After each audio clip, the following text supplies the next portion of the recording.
What if one physician changed medicine, not by just repeating ancient theories, but by actually observing patients, testing out ideas, and trusting hard evidence? I want you to just pause and think about that for a second. In a world where the medical establishment basically treated ancient textbooks as unquestionable law, what if someone dared to ask for proof?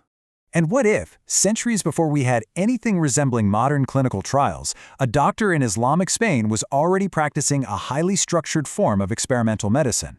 Let's picture the scene.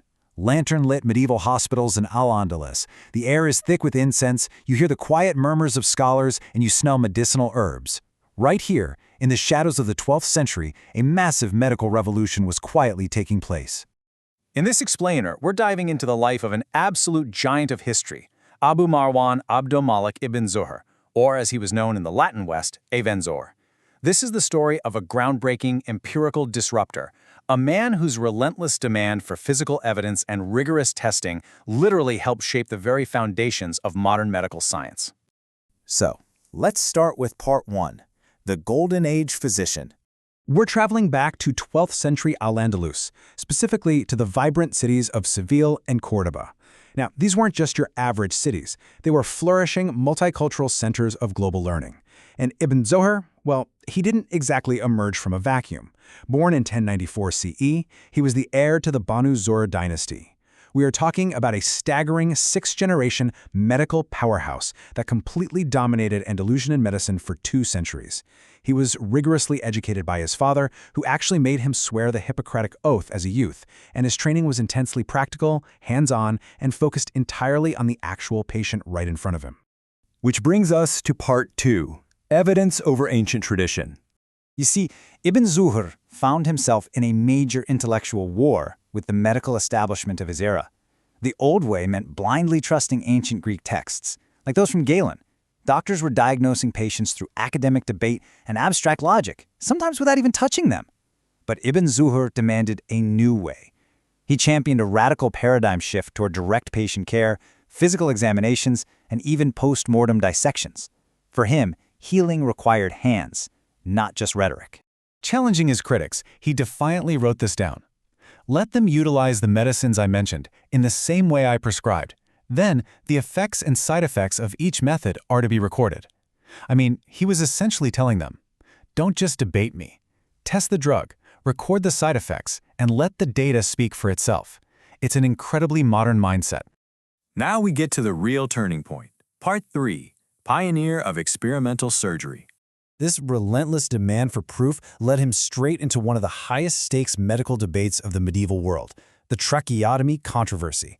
Imagine a patient suffocating from an upper airway obstruction. It's a terrifying scenario, but for centuries, ancient physicians firmly believed that cutting into the windpipe, the tracheotomy, would cause a permanent, fatal wound that would simply never heal. And because of this accepted dogma, doctors were literally watching patients die rather than risking the surgery. But true to form, Ibn Zuhr refused to accept this without proof. So, to solve this, he designed a brilliant preclinical animal trial using a goat. Here's what he did. Step 1. He carefully incised the skin and covering sheath. Step 2. He cut a small opening, he described it as about the size of a lupin seed, directly into the windpipe. Step 3. He washed the wound with water and honey to prevent infection. And finally, he meticulously observed the animal to see what would happen. The result was absolutely monumental. He wrote in his records, I kept washing the wound with water and honey till it healed, and it totally recovered and lived for a long time. By successfully pulling this off on a goat, he definitively proved that the anatomy could, in fact, heal, confirming that the tracheotomy was safe for humans. He essentially cemented the modern principle of testing surgical procedures and drugs on animal models before risking human lives. A total game changer. Moving on to part 4, the master clinician. Because his genius definitely didn't stop at the surgeon's table. Consider this. For over 1,000 years, the medical world believed that skin diseases, like scabies, were caused by an internal imbalance of the body's humors, like having too much black bile or blood. Ibn Zuhr completely shattered this theory. He physically observed and described the sarcopte scabae, that's the minute, near microscopic itch mite that lives beneath the skin. By doing this, he proved that diseases could actually have external, physical, parasitic causes. He became, for all intents and purposes, the world's first parasitologist. And the sheer volume and accuracy of his clinical firsts, it's staggering. We're talking about the accurate classification of pericarditis, where he detailed the fluid buildup around the heart. He provided the very first detailed case report of colon cancer. He even pioneered artificial feeding through enemas to keep critically ill patients alive. On top of that, he described mediastinal tumors and meningitis, and he identified how to use bezoar stones as rapid antidotes against poisons.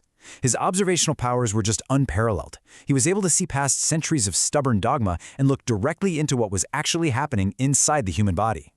And that brings us to our final chapter, Part 5, An Enduring Medical Legacy. His absolute masterpiece was a book called the Kitab at-Taysir. He actually wrote it at the request of his close friend, the famous philosopher Averroes. And this book beautifully synthesized all of his evidence-based, practical therapeutic regimens. It wasn't full of dense philosophical jargon. It was a highly practical clinical manual meant for saving lives. It covered the whole spectrum, from diagnostics and surgical procedures to dietetics and public health. But the incredible thing is, this knowledge didn't just stay in Seville. It rippled outward, across borders and across centuries. His masterpiece was translated into Latin and Hebrew. In fact, it became so foundational that it was printed 8 times in Latin centuries after his death. It directly influenced Guy de Chauliac, a man often called the father of French surgery, and it was highly praised by the legendary philosopher-physician Maimonides. Ibn Zuhr's texts became the absolute cornerstone of scholastic medicine at major European centers like Montpellier and Salerno.